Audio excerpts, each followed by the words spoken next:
Amém. Queridos, vamos lá? Eu preciso... hoje eu estava fazendo a pregação, fazendo não, eu sempre uso a tarde para dar aquela relida, para dar aquela olhada. E durante a tarde, quando eu cheguei em casa, eu nem quis almoçar no primeiro momento. Eu quis terminar tudo, revisar. Nossa, eu fiquei muito emocionado, assim. Eu tive que parar de revisar minha pregação, tanto que eu estava chorando. Porque é muito gostoso quando a gente está preparando algo que Deus fala com a gente, né? Eu tenho vivido um momento intenso da minha vida, né? Hoje, eu completo 3 meses de PIBG. Exatamente hoje, 6 de agosto, tem 3 meses que Deus juntou os nossos caminhos. E eu estou sendo muito feliz, de verdade. Muito bem cuidado, muito amado. E estava me lembrando como Deus cuida dos detalhes, né? Essa semana, nós vivemos a última parte do processo de transição, que foi o colégio. Irmãos, como eu sou um pai muito apegado, eu me preocupo muito, eu não sei se você é assim também. Mas né, meus filhos são 3 e 6 anos. Dá um negócio no coração. E aí eu lembro que na segunda-feira, a aula deles começava na terça. Na segunda-feira os dois já estavam meio emocionados e meio preocupados. E aí o Benício chegou para mim e falou assim: amanhã eu vou para a escola? Falei, vai. O olho dele encheu de lágrima. Aí eu me mantive, né? Falei, calma. No outro dia, a Ellen colocou o uniforme nos dois, bonitinhos e tal, e não sei o quê. Só que eles estavam tensos. Aí eu percebi, sentei assim com eles, trouxe os dois na minha mão. Falei assim, ó, vocês precisam ter calma, porque a gente só está vivendo um processo de recomeço, mas o Papai do Céu continua cuidando. Quem que cuida da vida de vocês? Aí os dois, Jesus. Eu falei, então, vai ser legal. O processo de transição é doloroso, mas daqui a pouco vocês estão acostumados. Tudo bem? Tudo bem. Vamos levar os dois para a escola. A Helena, como tem mais 6 anos, já é mais centrada, você percebia que ela estava tensa. Mas ela já não chora mais. O Benício, na hora que eu parei o carro, que ele viu a escola, já foi aquela tensão. Aí ela falou, não, vamos ter calma. Eu vou descer com ele, se não der, volta para casa.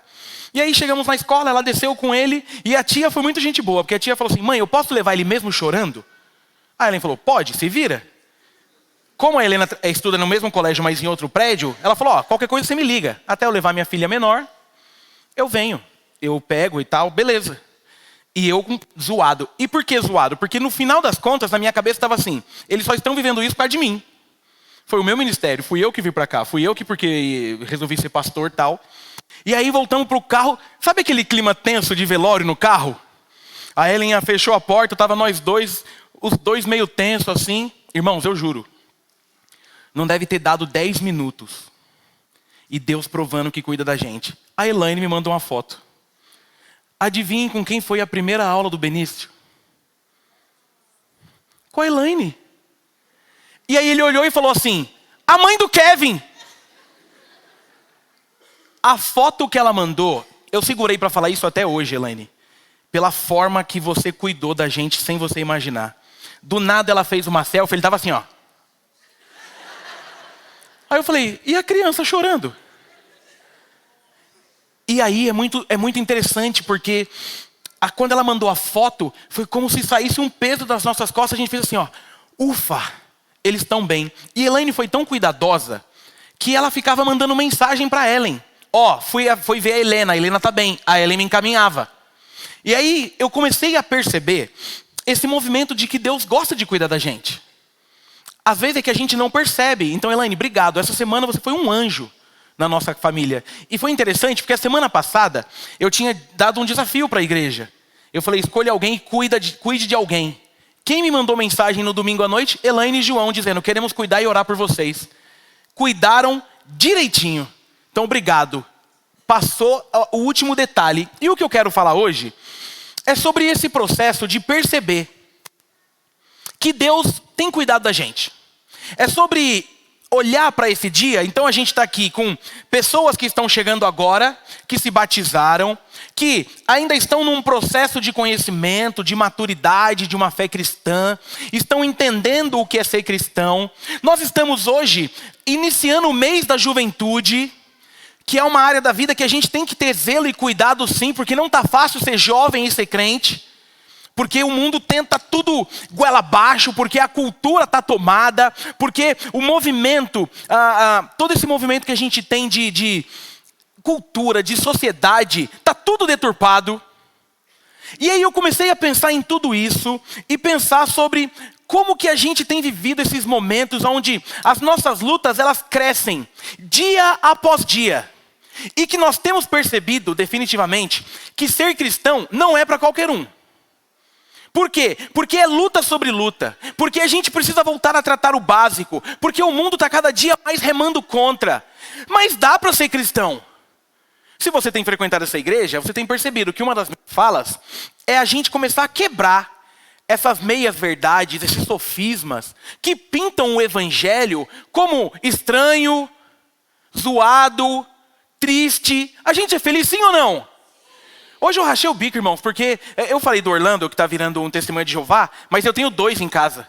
Eu contei no culto da manhã. Nós entramos no elevador para vir para a igreja de manhã, aí entrou uma família e fez assim, ai que bonitinhos. Estavam nós 4. Os 2 pequenininhos já acordaram cedo, o Benito falou assim, a gente está indo para a igreja.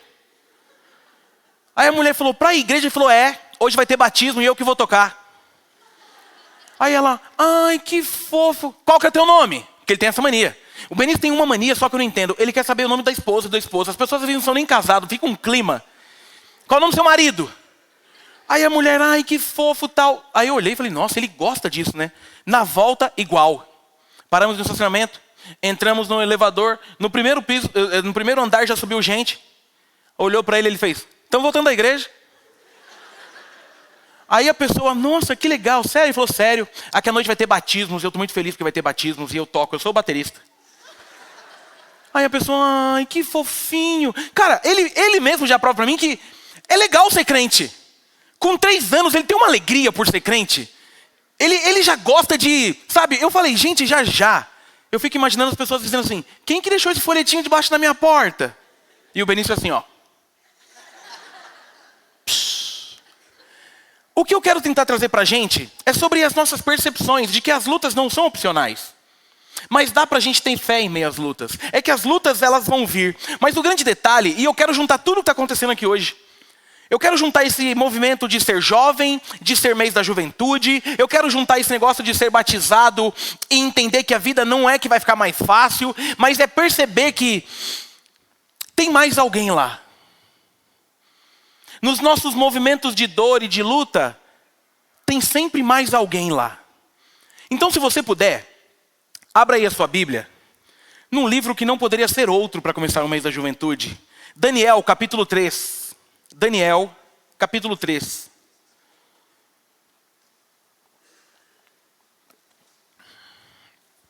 Eu pensei em ler o texto inteiro, mas por uma questão até de tempo, eu vou ler do 15 ao 28 e tento explicar o que está acontecendo, caso você não conheça. Então, Daniel, capítulo 3, do 15 ao 28. Se você não trouxe Bíblia, já está projetado ali na nossa tela para que você acompanhe. E a minha versão diz assim. Agora, porém, quando vocês ouvirem o som da trombeta, do pífaro, da cítara, da harpa, do saltério, da flauta dupla e de toda espécie de música, se vocês se dispuserem a prostrar-se em terra e adorar a imagem que eu fiz, será melhor para vocês. Mas se não adorarem, serão imediatamente atirados numa fornalha em chamas, e que Deus poderá livrá-los das minhas mãos. Sadraque, Mesaque e Abednego responderam ao rei, ó Nabucodonosor, não precisamos defender-nos diante de ti. Se fomos atirados na fornalha em chamas, o Deus a quem prestamos culto pode livrar-nos, e ele nos livrará das suas mãos, ó rei.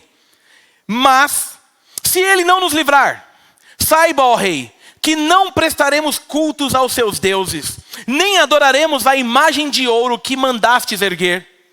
Nabucodonosor ficou tão furioso com Sadraque, Mesaque e Abednego, que o seu semblante mudou. Deu ordens para que a fornalha fosse aquecida 7 vezes mais do que de costume. E ordenou que algum dos soldados mais fortes do seu exército amarrassem Sadraque, Mesaque e Abednego e os atirassem na fornalha em chamas. E os 3 homens, vestidos com seus mantos, calções, turbantes e outras roupas, foram amarrados e atirados na fornalha, extraordinariamente quente.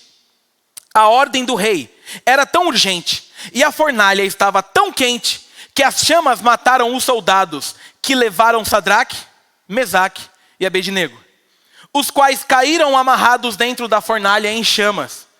Mas logo depois, o rei Nabucodonosor, alarmado, levantou-se e perguntou aos seus conselheiros: não foram 3 homens amarrados que nós atiramos no fogo? Eles responderam: sim, ó rei. E o rei exclamou: olhem! Estou vendo 4 homens desamarrados e ilesos andando pelo fogo. E o 4º se parece com o filho dos deuses. Então, Nabucodonosor aproximou-se da entrada da fornalha, em chamas, e gritou: Sadraque, Mesaque e Abednego, servos do Deus Altíssimo, saiam, venham aqui. E Sadraque, Mesaque e Abednego saíram do fogo. Os sátrapas, prefeitos, os governadores, os conselheiros do rei se ajuntaram em torno deles e comprovaram que o fogo não tinha ferido o corpo deles. Nenhum só fio de cabelo tinha sido chamuscado. Os seus mantos não estavam queimados e não havia um cheiro de fogo neles.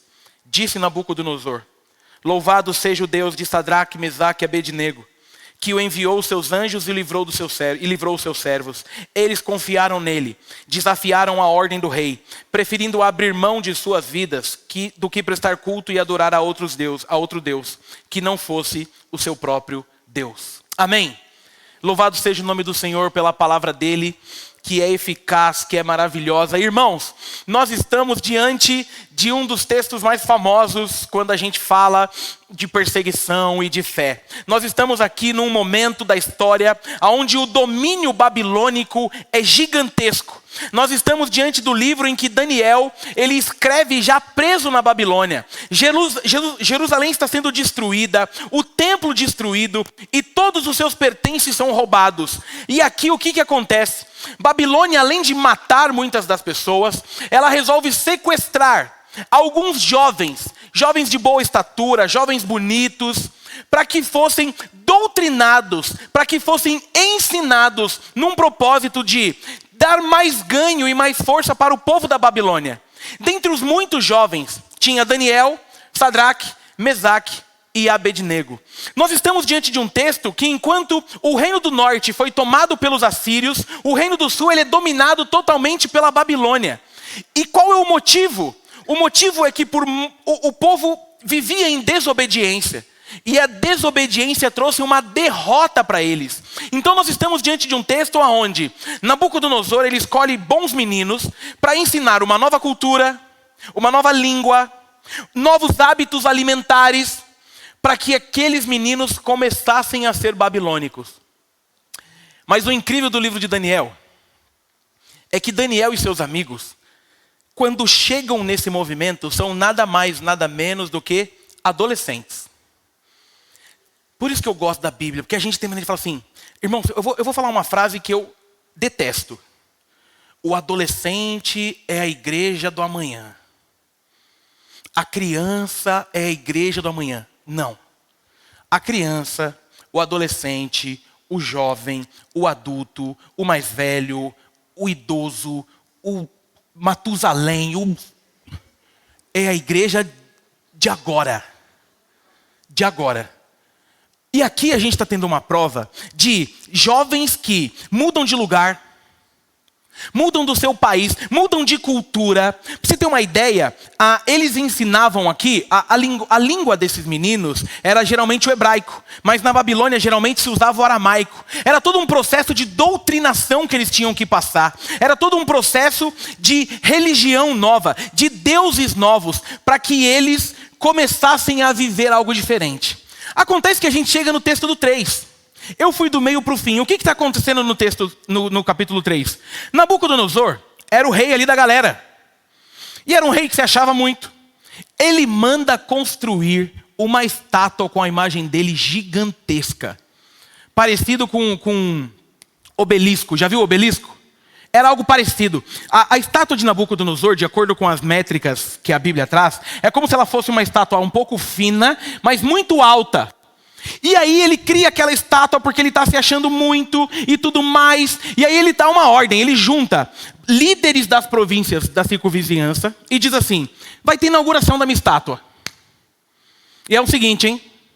Quando tocar uma música, papará, todo mundo se prostra. E aí os meninos estão ali, né? Daniel não está, já você vai saber por quê. Sadraque e Mesaque estão ali, cientes do que eles estão passando, mas eles eram crentes. E aí começa esse texto maravilhoso.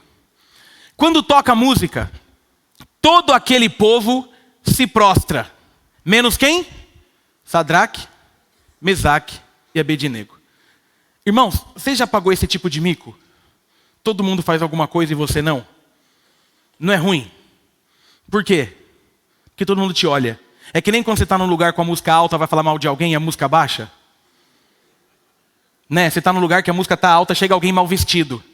Aí você chega pro seu marido com a música tá alta e fala: olha como aquela mulher tá feia. Quando abaixa a música você fala: tá feia. Feia. Eu sou feia. O que está acontecendo ali é, o rei dava uma ordem, ó, vai tocar o pífaro. É um monte de instrumento. Na hora que tocar, todo mundo se prostra. E o texto diz que tocou, aí todo mundo, e os três aqui, ó. E aí, alguém chega no rei: ó rei, vives eternamente. Você percebeu, rei, que aqueles 3 meninos hebreus ali que você trouxe para o reinado não se prostraram?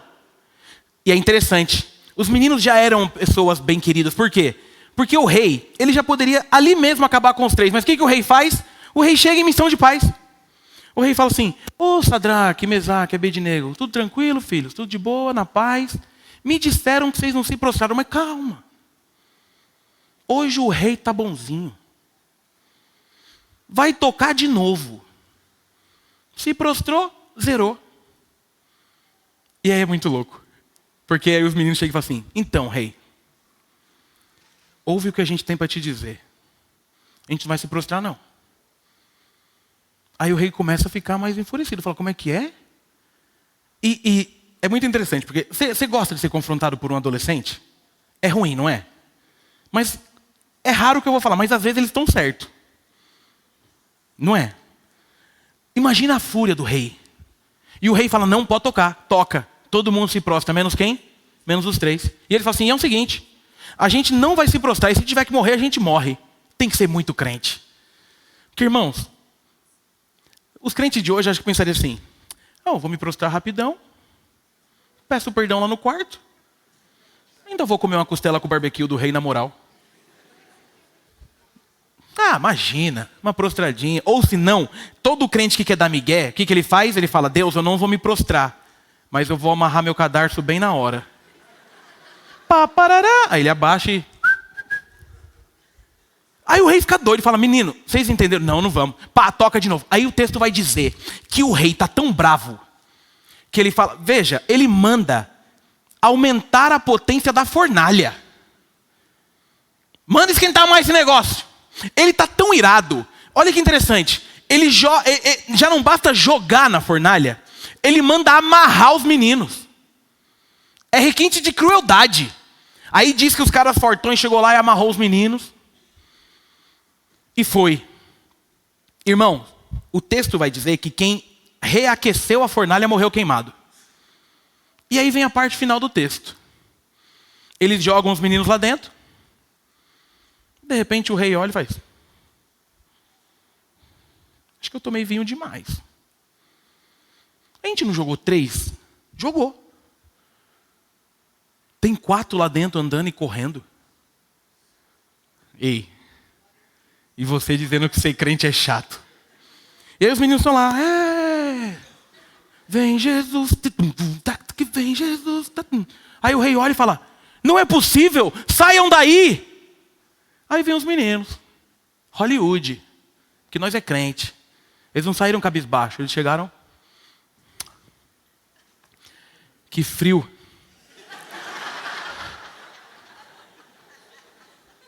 E aí o rei olha para aquela cena e repara que aqueles meninos serviam ao Deus verdadeiro. Esse é o contexto que a gente tem. O que eu quero trazer para a gente hoje é justamente essa percepção desse caminho, que a nossa fé precisa estar mais aquecida do que a fornalha. Sabe por quê? Porque nós sempre travaremos grandes batalhas. Mas eu preciso te lembrar de uma coisa importante. Em meio às lutas, nós nunca estaremos só. Amém, igreja? Nunca. E a primeira coisa que eu quero te dizer sobre isso: valorize quem passa pelas lutas contigo. Olha que interessante o texto, 16. Sadraque, Mesaque e Abednego responderam ao rei: ó Nabucodonosor, não precisamos defender-nos diante de ti. Meus irmãos, nem toda perseguição ou luta dos personagens bíblicos existe uma parceria, existe alguém junto. Mas aqui tem algo especial do texto. Daniel não está com eles aqui porque provavelmente Daniel estava servindo numa outra província, senão estaria junto. Até para você não pensar assim, ué, mas então Daniel se prostrou? Não. O que eu quero ressaltar aqui é que quando eles são fiéis e estão juntos, fica tudo mais fácil. Um dos nossos erros na caminhada cristã, por vezes, é escolher errado quem anda com a gente. E aqui, eu preciso que você entre no texto. De novo, você acha que porque são personagens bíblicos, são heróis? Não. São mágicos? Não. São diferentes? Tem poder? Não. E eu quero que você entre no texto. Imagina quando chegou e o cara... Porque veja, eles foram lá e pá, beleza. Só que eu fico imaginando os três assim. Você tem 2 bons amigos? Ou 3? Ou 4? O que faz legal a nossa amizade não é a gente ser diferente? Você acha que esses meninos eram iguais? Não. Eu acho que quem estava os 3 ali, um deve... Porque na minha cabeça, 3 amigos sempre tem o nerd, o corajoso e o mais fracassadinho. Eu imagino que os 3 estavam ali, quando o cara caguetou, acho que o nerd falou assim: rapaz, pelo tamanho da chama a gente vai morrer em 43 segundos. Acho que o corajoso pensou assim: seguinte, quando o Nabuco chegar, vamos dar uma voadora nele, vai morrer mesmo, vamos morrer para cima. E o mais derrotadinho falou assim: rodamos. Com voadora ou não, nós rodamos. Mas eu fico imaginando eles ali dizendo assim: não, mas tenha calma. Tenha calma. Na hora que o Nabucodonosor chegou e falou assim: vocês vão morrer. O corajoso, eu imagino que já deu um passo, outro falou: ups, nós é crente. Oh, segura. E aí eu fico imaginando essa cena. Não é melhor a gente desistir? Não, porque a gente é crente, vamos junto até o fim. Então beleza. Vai tocar de novo. É sério, você precisa viver o texto bíblico e imaginar você sendo um dos 3. Imagina quando toca e você olha para os 2 assim, porque você pensa assim: vai que os 2 abaixa. A gente vai ficar em pé, né? Nem o cadarço a gente vai amarrar, né? Né, Sadraque? Né, Neguinho? Neguinho, tamo junto. Tamo junto. E aí eles estão ali, vivendo na intensidade da fé, os mesmos problemas. Meu irmão, é muito bom quando a gente caminha com quem entende o que a gente vive e com quem fortalece a nossa fé. Porque para mim não tem problema nenhum pensar que um dos 3 pensou em desistir. Mas olhou para o outro e falou assim: vamos morrer junto, a gente vai sair no jornal junto, cara. Eles mal imaginavam que na nossa época eles iam ganhar um forró. O Sadraque, Mesaque e Abednego entraram na fornalha e não tiveram medo. Só quem é assembleano conhece, né? Vocês batistas não conhecem nada. Quem conhece essa música? Tudo assembleano. Glória, é nós. Meu irmão, isso é o toque do rolê nas Assembleias de Deus da periferia. Festinha da igreja. O Sadraque, Mesaque e Abednego entraram na fornalha e não tiveram... Tem uma parte, né, que fala: o rei Nabucodonosor... Não é assim? Estou falando, ganhar até forró. O texto bíblico está mostrando que eles são jovens, eles estão juntos e eles não se vendem. E estão ali para morrer juntos. E eu fico sempre imaginando quando eles responderam. Porque olha o que o texto diz: ó Nabucodonosor, nós não precisamos defender-nos de ti. Irmãos, a gente tem uma fé legal, mas quando a gente é ousado, por dentro tem um medinho. E ali eu fico imaginando que olhar para o lado: não é verdade? É. Não é verdade? É. Eu juro que é. Por vezes, o problema da nossa caminhada é não escolher direito quem vai andar com a gente. É não escolher direito com quem que a gente vai dividir o fardo, com quem que a gente vai dividir o medo, com quem que a gente vai dividir a dor. Sabe por quê? Porque gente para te ensinar a desistir tem de monte. Porque gente para te levar para longe da fé tem de monte. Agora pessoas que dizem assim, vamos junto. Essa luta é nossa. Também tem de monte. Só que a gente não gosta de escolher. É muito gostoso quando você termina de passar por uma prova e percebe que ao seu redor tinham pessoas te ajudando. É muito gostoso quando você percebe que venceu uma luta e tem aquela lista de pessoas que oraram, que mandaram mensagem, que estiveram juntos. É muito gostoso quando você está travando uma luta, por exemplo, na saúde, e tem aquele amigão que fala, ei, no dia do exame eu estou junto. Ei, no dia da consulta eu vou com você, hein? É muito gostoso quando a notícia ruim chega e você tem para quem ligar e para quem chorar. É isso que fortalece a nossa fé. É ter com quem dividir o fardo, é ter com quem dividir a luta, é ter com quem dividir a conquista. Sabe por quê? Porque a gente começa a aprender a valorizar as pessoas que Deus tem levantado para andar com a gente. Isso é um caminho de perceber que Deus tem cuidado da gente. É muito gostoso perceber que no meio da minha grande luta, tinha uma Elaine no caminho da minha família. No dia que eu estava angustiado junto com a minha esposa no carro, pensando, meu Deus, o que será do meu filho? Vem a selfie. Porque a mãe do tio Kevin passou pelo caminho dele. Cristianismo não é coisa para gente isolada. Cristianismo é coisa para a gente se juntar e ir junto. É travar as batalhas juntos. É olhar para o rei e falar, qual que é, rei? Ei, jovem, deixa eu dizer uma coisa. Faça com que essa amizade seja verdadeira. Porque o rei de hoje está te convidando a se prostrar para um monte de coisa. A diferença é que você não precisa mais fazer um movimento com o corpo, mas você faz com o coração. É se prostrando para a bebida, para a droga, para o sexo, para uma vida desregrada. E é muito bom saber que quando a luta bater, vai ter alguém do lado dizendo assim, tamo junto. Porque talvez não tem mais fornalha, mas tem a zoeira, tem o bullying. E passar por bullying junto também é mais legal. Porque é isso que Deus quer da gente. É que a gente passe pela luta e pela prova, valorizando quem está dividindo o fardo com a gente. Amém, igreja? Segunda coisa que eu quero deixar para o seu coração. Diante dos grandes problemas, corações ousados geram fortes orações. Essa parte do texto é um arraso. 17 e 18. Os meninos chegam e falam, se formos atirados na fornalha em chamas, o Deus a quem prestamos culto pode livrar-nos, e Ele nos livrará das suas mãos, ó rei. E aí vem o 18. Mas se Ele não nos livrar, saiba, ó rei, que não prestaremos culto aos seus deuses, nem adoraremos a imagem de ouro que mandastes. Irmãos, aqui tem uma oração que mostra o tamanho da fé e da confiança desses meninos. E aqui, irmãos, pelo amor de Deus, preste atenção na Bíblia. Eu quero que você preste atenção na Bíblia. O que eles estão dizendo? No primeiro versículo, tem uma visão triunfalista, mas ele diz assim, ó. Se formos atirados na fornalha em chama, o Deus a quem prestamos culto pode livrar-nos e Ele nos livrará das suas mãos. Pá, poder. Mas depois ele conclui dizendo, mas ainda que não nos livre, o nosso coração continua sendo dele. Talvez é desse texto que você pode cantar aquela música que diz, se Deus fizer, Ele é Deus. Se não fizer, Ele é Deus. Se a porta abrir, Ele é Deus. Mas se fechar, continua sendo Deus. Se a doença vier, Ele é Deus. Se curado for, Ele é Deus. Se tudo der certo, Ele é Deus. Mas se não der, continua sendo Deus. Essa música que eles cantaram aqui é a música de uma oração ousada.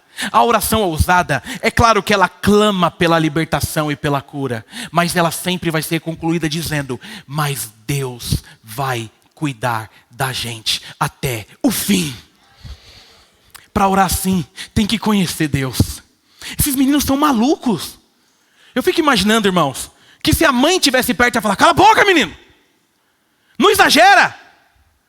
Vai morrer, mas o que eles tinham com Deus é esse coração aquecido. Que eu vou te dizer uma coisa, se você perguntar para mim assim, você acha que eles estavam com medo? Acho que sim. Porque eu não acho que medo é ausência de fé. O que eu acho é que medo, quando não é maior que a fé, você vai com ele mesmo. Porque a gente é crente, mas não é herói. Ninguém chega numa cirurgia do coração e fala assim, aê, eu tenho fé. Uhul! Não, você fala assim, eu tenho fé. Você tem. Mas o medo está ali. Mas ali tem uma ousadia sobre esses meninos. É uma oração de um coração que está pegando fogo. É uma oração de uma galera que não tem mais nada a perder. Sabe por quê? Porque eles sabiam que Deus tinha poder para mudar a situação. E sabiam mais. Para o crente, até o que parece fim, não é fim. Porque se eles tivessem morrido, ainda assim estariam libertos da mão do rei e estariam com o Supremo Rei na eternidade. É por isso que existem orações ousadas. É porque a gente conhece o Deus que nós servimos. É porque nós conhecemos o caminho que Ele nos convocou. E aqui, irmãos, eu preciso que você entenda.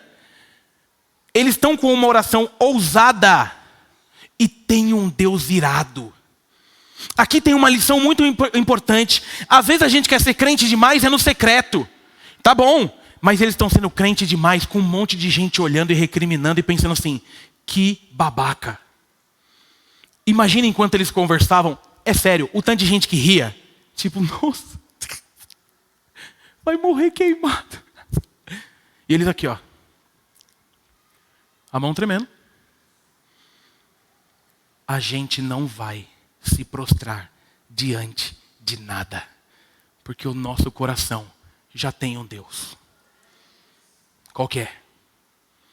E eu fico imaginando que o mais bravo já estava, agora eu posso dar o soco?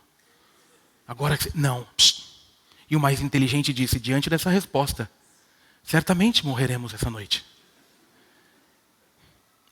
Daqui 3 minutos, estaremos na glória. Aleluia. E o mais medroso dizendo, eu falei que era só agachar um pouquinho e voltar. Mas vamos morrer junto. Sabe por que a gente deixou de fazer orações ousadas? Porque a gente não conhece o poder do Deus que a gente serve. Porque se a gente conhecesse de verdade, a gente não desistiria até o fim. Deixa eu te dizer uma coisa. Nós não somos triunfalistas, mas nós acreditamos no milagre piamente.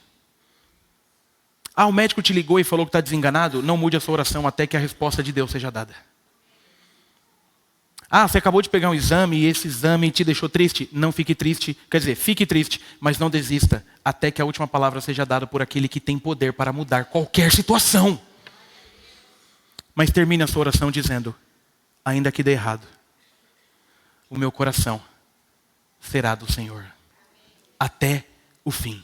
É tempo de uma igreja que tem essa oração ousada, coração ousado, oração forte e não desiste de uma luta e de uma batalha. Amém, igreja? Terceira coisa, uma fé radical sempre resultará na ira e na ira dos corações daqueles que estão longe de Deus. Olha o que acontece no restante do texto. 19 e 20. Nabucodonosor ficou tão furioso com Sadraque, Mesaque e Abednego que seu semblante mudou. Ele deu ordens para que a fornalha fosse aquecida 7 vezes mais do que de costume. E ordenou que alguns dos soldados mais fortes do seu exército amarrassem a Sadraque, Mesaque e Abednego. Queridos, quantas vezes você por seguir no caminho, você por escolher Jesus, não gerou ira naqueles que queriam pôr você como errado? Mas você percebe, nem isso desanima o coração daqueles que conhecem o Senhor.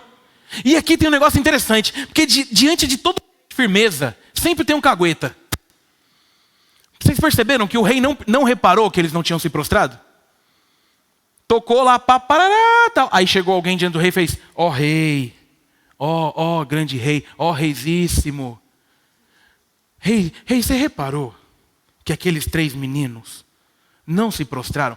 Rei, isso é tão legal e eles não se prostraram. Rei, não precisa matar, né? Tadinhos. Só queima. Aí o rei fica irado. O rei fica transformado. Sabe por quê?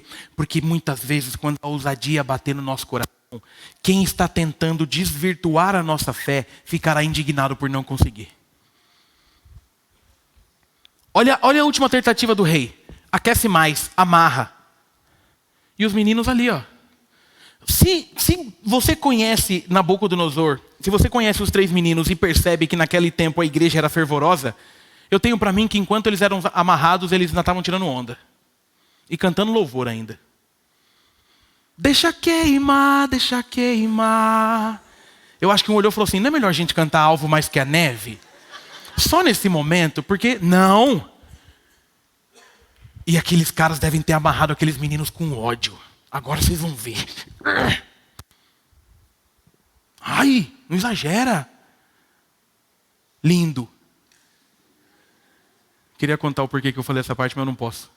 Tem a ver com o negócio aí do fim de semana que eu passei. O lindo, tá bom? Só o lindo. Entendeu, né? Chamei alguém de lindo na hora errada. O restante vocês sabem, né? Todo exemplo de fé incomoda aqueles que querem desvirtuar a nossa fé. Mas eu vou te dizer uma coisa. O Deus a quem te chamou fica com lindos sorrisos quando percebe que você não se vende dependente da situação. E tem muito orgulho de ter feito o que fez por você. É tempo de uma geração que não se vende, que não se corrompe. É tempo de uma igreja que sabe passar pela prova, dando glória a Deus. Musiquinha boa pra gente cantar no tempo difícil, né? Vou passando pela prova. Hoje eu tô forrozeiro, né? É que eu tô feliz. Deixa eu tentar cantar essa música de uma outra forma. Vou passando pela prova. Fica feio. Vou passando pela prova, dando glória a Deus. Glória. Boa, tá aí a música que eu acho que eles cantaram. Vai lá ser amarrado. Vou passando pela prova, dando glória a Deus. Você pode deixar meu pé mais solto que eu estou dançando? Não. Tampa a boca dele. E aqueles caras estão irados. Mas quando a gente sabe passar pela prova dando glória a Deus, até quem duvidou vai ter que entender o que está acontecendo. E aí eu vou para o último ponto. Que é o ponto mais power. O que faz com que os nossos corações não se dobrem é ter a fé de que nós nunca estaremos só. Tem mais alguém lá. 24 e 25. Logo depois o rei Nabucodonosor, alarmado, levantou-se e perguntou aos seus conselheiros, não foram 3 homens amarrados que nós atiramos no fogo? Eles responderam, sim, ó rei. E o rei exclamou, olhem, estou vendo 4 homens, desamarrados e ilesos, andando pelo fogo. E o quarto se parece com filho de deuses. Irmãos, é nessa parte do texto que o meu coração fica... Eu fico imaginando a cena. Porque a hora que eles são amarrados, a hora que eles chegam perto da fornalha, veja, o texto vai dizer um pouquinho antes, que quem aqueceu a fornalha morreu, só de chegar perto. Eu fico imaginando aqueles caras levando eles assim, e jogando eles na fornalha. Você já foi atirado numa fornalha? Espero que não. Mas é sério, ali foi a hora que eu acho que eles fecharam o olho e falaram assim, Deus, já era, mas beleza, vai! Ai!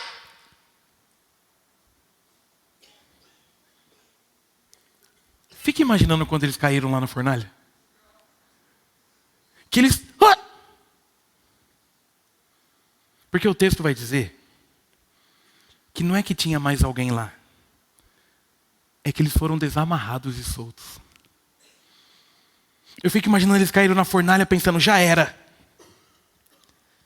Aí abriram o olho e falaram, ué, o céu parece a fornalha? Será que eu estou no inferno?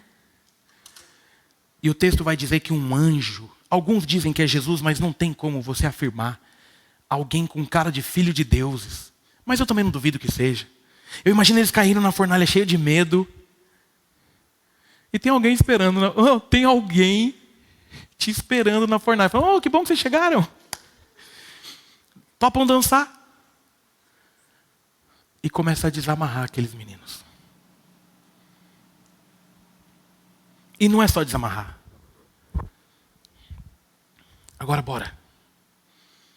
Bora celebrar a vida aqui na fornalha. Eu fico imaginando aquele cara que zoou muito, fez assim, já era, morreram. E vem os 4. Atrás de Jesus Cristo só não vai quem já morreu. Vai Nabuco. E o rei tem que olhar aquilo. E o medo, o desespero, o pavor, faz com que eles abram os olhos em meio à pior luta de suas vidas e percebem, sabe o quê? Tinha mais alguém lá. Para desamarrar, para libertar e para não deixar morrer. E aqueles meninos começam a passear pela fornalha.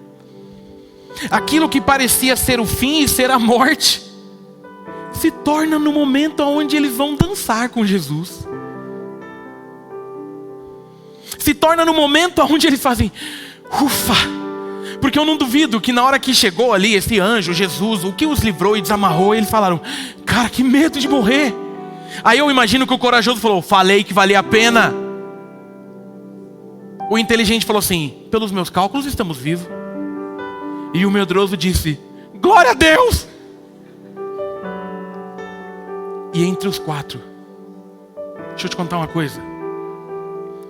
Como ele estava lá, até na fornalha é lugar de celebração. Porque quando ele está junto, a gente celebra porque está com ele. O restante é detalhe. Esse ambiente de dor aí que você pode estar vivendo, eu preciso te lembrar de uma coisa essa noite. Ele já está lá. Essa notícia ruim que você recebeu, deixa eu te lembrar uma coisa. Ele já está lá. Ai, mas parece o meu fim.